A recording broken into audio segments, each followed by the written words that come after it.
RTC కార్మికులు ఎవరైతే ఉన్నారో శంకర్ గౌడ్ గారు ఏదైదో నిన్న 32 డిమాండ్ల గురించి ఎన్నో గత 3-4 రోజులుగా ఒక ఏదో ధర్నా చేస్తున్నారు.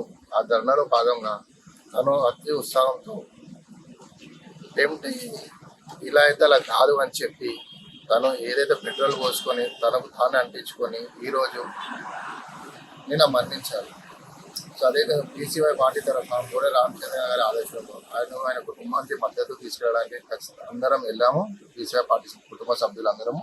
అదేవిధంగా ఈరోజు ఉన్న కాంగ్రెస్ గవర్నమెంట్ రేవంత్ రెడ్డి గారు ఆయన పోర్ట్ఫోలియోలో 5 మినిస్ట్రీలు పెట్టుకొని ఏది పనిచేయక, అదేవిధంగా గతంలో బీఆర్ఎస్ గవర్నమెంట్ ఏదైతే ఆర్టీసీ యూనియన్ తీసేసి వాళ్ళకి అప్పుడు అన్యాయం జరిగినప్పుడు ఇదే రేవంత్ రెడ్డి కాంగ్రెస్ పార్టీ రెడ్డి వాళ్ళ ధర్నాలో కూర్చొని గవర్నమెంట్ రాగానే మా గవర్నమెంట్ రాగానే మీకు మద్దతుగా ఉంటామని చెప్పి ఈరోజు 2 సంవత్సరాలు కూడా వాళ్ళపైన ఏం దృష్టి పెట్టకుండా వాళ్ళకి ఏం చేయలేదు. ఈరోజు వాళ్ళు 32 డిమాండ్స్ ఏవైతే ఉన్నాయో ఖచ్చితంగా ఇవ్వాలని చెప్పి ఆర్టీసీ కార్మికులందరూ రోడ్ ఎక్కిన తర్వాత కూడా ఆయనకి ఏం స్పష్టత లేదు. అదేవిధంగా ఈరోజు రేవంత్ రెడ్డి గారిని ఒకటే సవాల్ చేస్తున్నాం ఈ వీడియో ద్వారా. ఈరోజు మీ ప్రభుత్వం అన్ని విధాలుగా ఫెయిల్ అయి ఉంది. అదేవిధంగా చెప్పినట్టు ఇది ఒక పథకాల పైన ఫెయిల్ అయి ఉంది. అదేవిధంగా కార్మికుల ఆర్టీసీ ఏదైతే అన్యాయం చేశారు మీరు.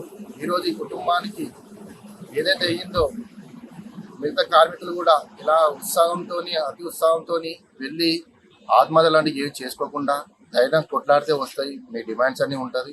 అదేవిధంగా శంకర్ గౌడ్ గారి కుటుంబ సభ్యులకి ఒక ఉద్యోగం, అదేవిధంగా ఒక సొంత ఇల్లు లేని పరిస్థితిలో ఆయన ఈరోజు ఆత్మహత్య చేసుకోగలిగింది. ఈరోజు అందుకే కూడా వాళ్ళ అల్లుడు వాళ్ళ ఇంటి దగ్గర జరిగింది నర్సంపేటలో. ఆయనకు ఒక సొంత ఇల్లు, వాళ్ళ కుటుంబానికి ఆర్థికంగా ₹1 కోటి ఇవ్వాల్సిన బీసీవై పార్టీ తరఫున డిమాండ్ చేస్తున్నాము.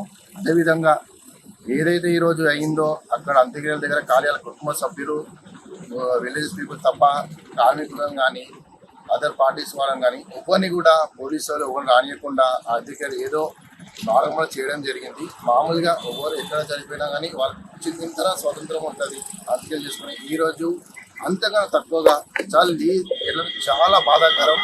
ఇలాంటి అంత్యక్రియలు కూడా చేయడానికి కూడా వాళ్ళకు స్వేచ్ఛ చేయలేకపోయింది గవర్నమెంట్. వాళ్ళ విజయవంతం ఏంటంటే ఈ అంత్యక్రియలు చాలా శాంతియుతంగా చేయడంలో విజయవంతమైంది.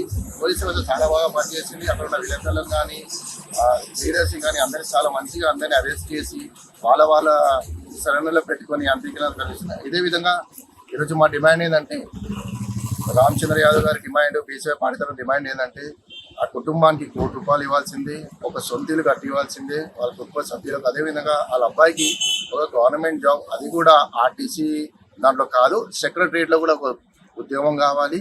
అదేవిధంగా ఇంకొక విషయం ఏంటంటే ఇంకా ఏ కార్మికులైనా కానీ ఈ ఉద్యమం ఇప్పుడు ఆపకండి, మీకు అండగా మేమున్నాము. బీసీవై పార్టీ ఉంది, బోడే రామచంద్ర యాదవ్ గారు ఉన్నారు.